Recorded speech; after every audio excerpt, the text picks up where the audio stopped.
adik-adik semua dimanapun kalian berada, bagaimana kabarnya hari ini? Semoga dalam keadaan sehat selalu ya.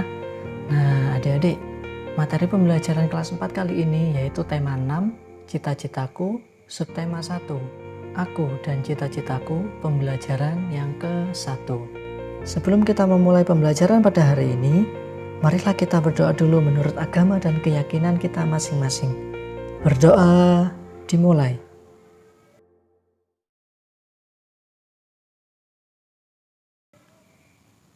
Berdoa selesai. Nah, anak-anak, ayo kita mulai pembelajaran pada hari ini dengan penuh semangat. Kita mulai belajar pada hari ini ya. Nah, kali ini muatan bahasa Indonesia kompetensi dasar 3.6 dan 4.6. Apakah kalian pernah membayangkan akan menjadi seorang apa di kemudian hari? Apakah yang kalian bayangkan itu sebuah kegiatan atau sebuah pekerjaan? Apakah kalian pernah membayangkan kelak akan mengajar, menjadi seorang pilot, arsitek, dokter hewan, atau pekerja seni? Coba kalian perhatikan, ada gambar apa di situ? Ya, benar sekali. Itu adalah gambar seorang guru. Aku adalah seorang guru. Kegiatan utamaku sehari-hari adalah mendidik siswa dengan ilmu yang berguna, serta memberikan contoh sikap yang baik untuk bekal hidupnya. Kita perhatikan gambar yang kedua. Gambar apakah itu? Ya, benar sekali. Aku adalah seorang arsitek. Kegiatan utamaku sehari-hari adalah merancang dan mendesain bangunan. Sekarang kita perhatikan gambar yang ketiga. Nah, gambar apa itu kira-kira? Ada orang sedang memeriksa hewan. Ya, benar. Itu adalah dokter hewan. Aku adalah seorang dokter hewan. Kegiatan utamaku sehari-hari adalah mengobati dan merawat hewan yang sakit. Selanjutnya, gambar apakah itu? Ya, benar sekali. Aku adalah seorang pelukis. Kegiatan utamaku sehari-hari adalah melukis di atas kertas atau kanvas. Gambar selanjutnya, gambar apa itu kira-kira? Ya, benar, itu adalah seorang pilot. Aku adalah seorang pilot. Kegiatan utamaku sehari-hari adalah menerbangkan pesawat dan membawa penumpang dengan aman ke tempat tujuan. Nah, sekarang coba kalian perhatikan.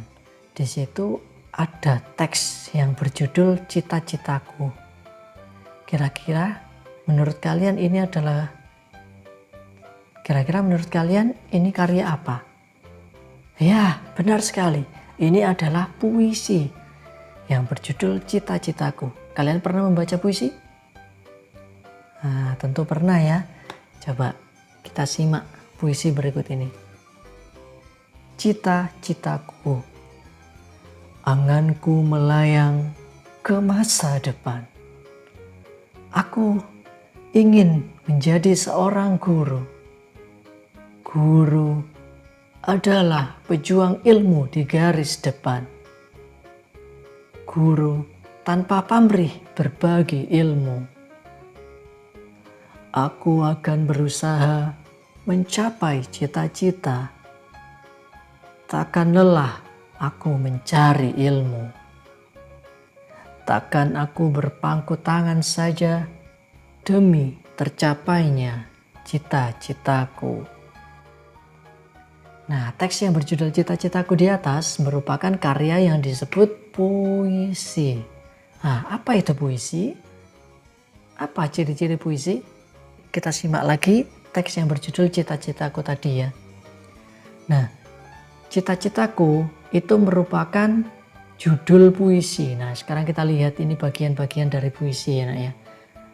Dari baris yang pertama, itu adalah baris puisi. Yang kedua juga baris puisi. Ketiga, guru adalah pejuang ilmu di garis depan. Itu juga baris puisi. Selanjutnya itu juga merupakan baris puisi. Kalau kita hitung baris puisinya itu ada berapa anak-anak? Ya, ada 4. Jadi 4 baris puisi itu merupakan 1 bait dalam puisi. Nah, untuk yang bait kedua itu juga ada 4 baris. Nah, jadi puisi yang berjudul Cita-Citaku itu ada berapa bait? Ya benar, ada 2 bait ya. Jadi bagian-bagian puisi itu ada judul puisi, ada baris puisi, dan ada bait puisi. Nah, sekarang kita perhatikan lagi. Dari baris yang pertama, anganku melayang di masa depan. Nah, depan, dari kata depan, huruf vokal yang paling akhir, yaitu huruf A. Lalu baris yang kedua, huruf vokal yang terakhir huruf apa, anak-anak? Huruf U. Baris yang ketiga, huruf vokal yang terakhir adalah huruf A. Baris yang keempat, huruf vokal yang terakhir adalah huruf U. Nah, kalau kita perhatikan polanya ini dari baris yang pertama ya, A, U, A, U. Terus untuk yang bait kedua, A, U, A, U. Nah, sama. Berarti puisi ini juga memiliki ciri-ciri memiliki sajak atau rima AB, AB. Nah, sudah paham ya anak-anak ya? Kita lihat apa itu pengertian puisi. Puisi adalah karya sastra yang bahasanya dibuat seindah mungkin. Apa ciri-ciri puisi?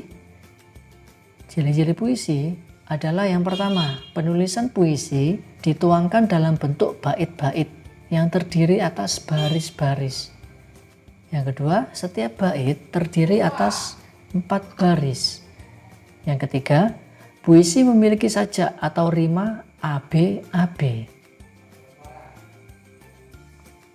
Nah, sekarang kita melangkah menuju muatan ilmu pengetahuan alam atau yang biasa disingkat IPA. Adakah di antara kalian yang bercita-cita menjadi seorang guru? Ayo, pasti ada ya. Jika kalian bercita-cita menjadi seorang guru, kalian harus memahami banyak hal. Salah satunya adalah mengenai daur hidup hewan. Coba kalian amati daur hidup hewan ayam di samping. Ayam tersebut bertelur, kemudian telur ayam menetas dan lahirlah anak ayam.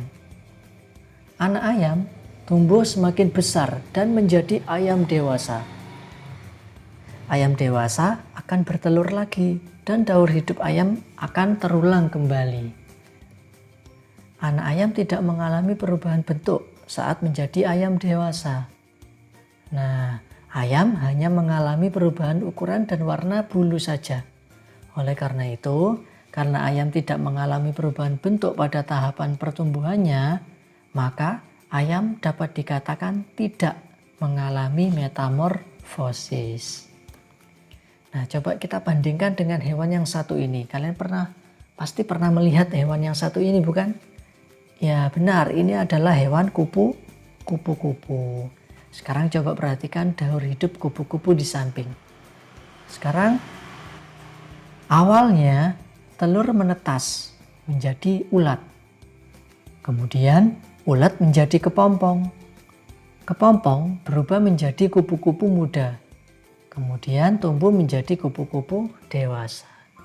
Kalau kita perhatikan, daur hidup kupu-kupu mengalami perubahan bentuk. Sehingga kupu-kupu termasuk hewan yang mengalami metamorfosis sempurna.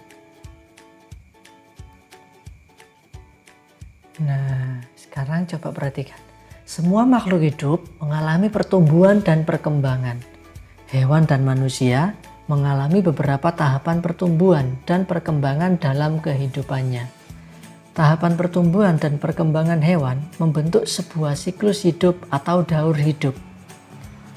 Apa itu daur hidup? Daur hidup adalah peristiwa perkembangbiakan dan perubahan selama hidupnya. Hewan yang mengalami perubahan bentuk dalam siklus hidupnya berarti mengalami metamorfosis. Sedangkan hewan yang tidak mengalami perubahan bentuk dalam siklus hidupnya berarti tidak mengalami metamorfosis. Di antara hewan yang mengalami metamorfosis Ada hewan yang mengalami perubahan bentuk pada setiap tahapannya. Ada juga yang tidak. Hewan yang mengalami perubahan bentuk pada setiap tahapan pertumbuhan dan perkembangannya dinamakan metamorfosis sempurna. Contohnya kupu-kupu tadi ya. Sedangkan hewan yang mengalami perubahan bentuk hanya pada beberapa tahap tumbuh kembangnya dinamakan metamorfosis yang tidak sempurna. Nah, demikian anak-anak